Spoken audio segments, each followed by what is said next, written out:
ये है mini sowing machine का डब्बा, यानी इस छोटी सी सिलाई मशीन का डब्बा। इसके ऊपर लिखा हुआ है एज सीन ऑन टीवी। मुझे याद आ रहा है इसे देखकर कि काफ़ी सालों पहले टीवी पर ऐसी एड्स आया करती थी।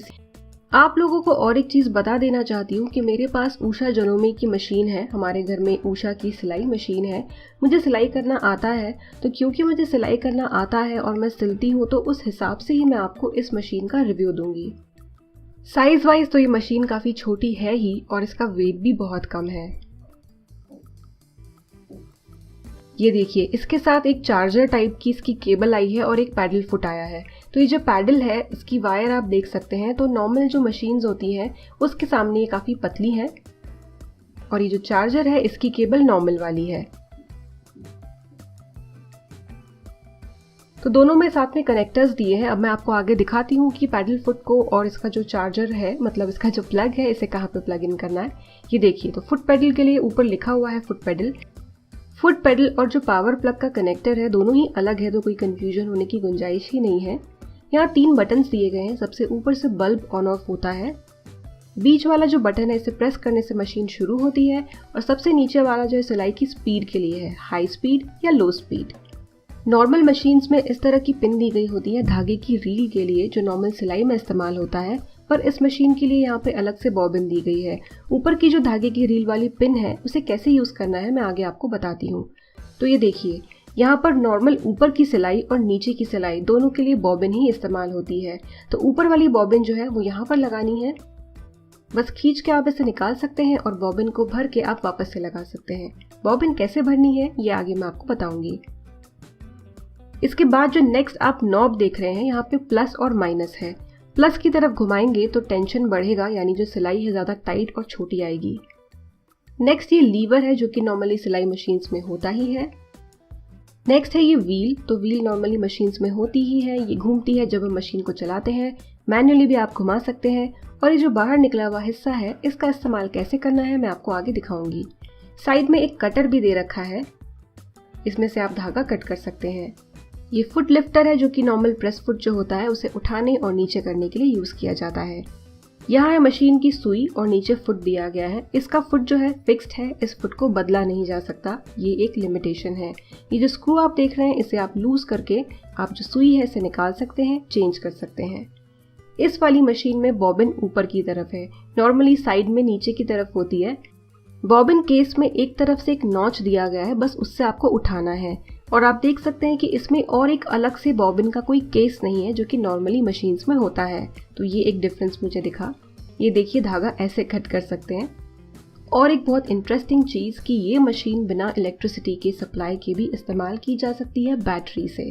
तो अगर आप कभी इमरजेंसी में बिना इलेक्ट्रिसिटी के, बिना पावर के इसको यूज़ करना चाहते हैं, तो आप इसे यूज़ कर सकते हैं। बड़ा प्लस पॉइंट मुझे लगा। इसके साथ में एक एक्स्ट्रा सुई और नीडल थ्रेडर और साथ में 4 बॉबिन्स भी आई हैं। जो इस मशीन की प्राइस है, उस हिसाब से इन्होंने जो ये छोटी मोटी एक्सेसरीज एक्स्ट्रा दी है, ये काफ़ी अच्छी चीज़ है। तो एक सुई है, ये है नीडल में धागा पिरोने के लिए। अगर आपको डायरेक्टली पिरोने में दिक्कत होती है तो आप इसका इस्तेमाल कर सकते हैं। मैं आपको यूज़ करके दिखाती हूँ।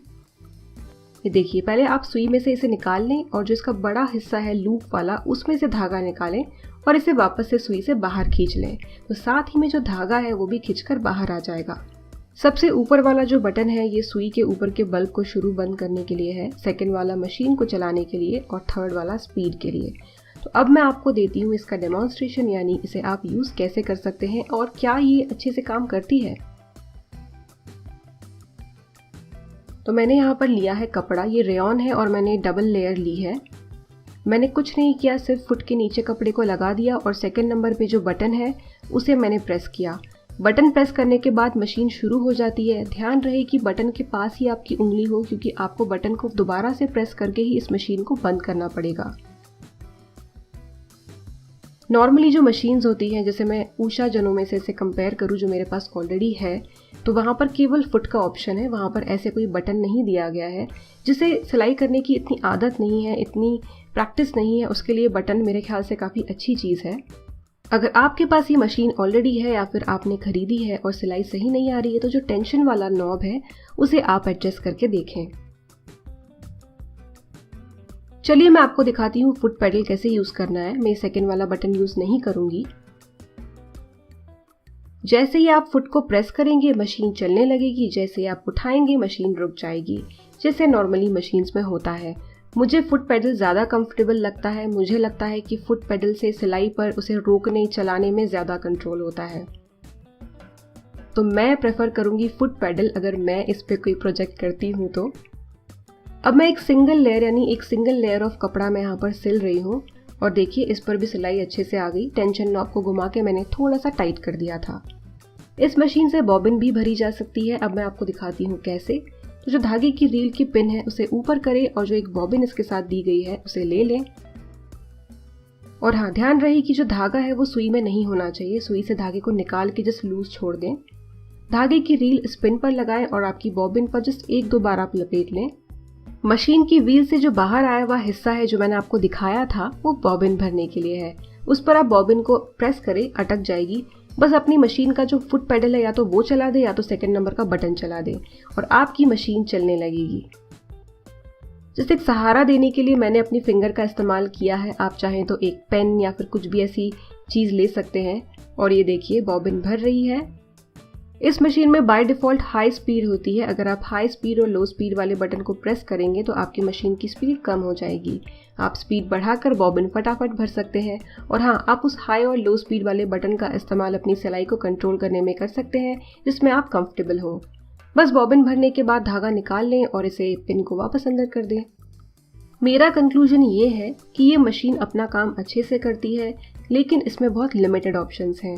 सिलाई में एक ही फुट है, एक ही ऑप्शन है। तो अगर आप अपने घर में कुछ सिलने के लिए, जीन्स ऑल्टर करने के लिए, ड्रेस ऑल्टर करने के लिए आपको कुछ चाहिए तो आप ये ले सकते हैं। जो हमारी उषा जनोमे मशीन है जो ज़्यादा वर्सेटाइल है उसकी प्राइस फिर 13,000 है और ये है 1,000 रुपये की मशीन। तो आप डिसाइड कर सकते हैं कि आपका यूज़ कितना है। एकदम बिजनेस चलाने के लिए और बहुत ज़्यादा कुछ आपको सिल के बेचना है तो उसके लिए मेरे हिसाब से ये मशीन सूटेबल नहीं होगी। अगर आप सिलाई सीखना भी चाहते हैं तो भी आप ये मशीन ले सकते हैं।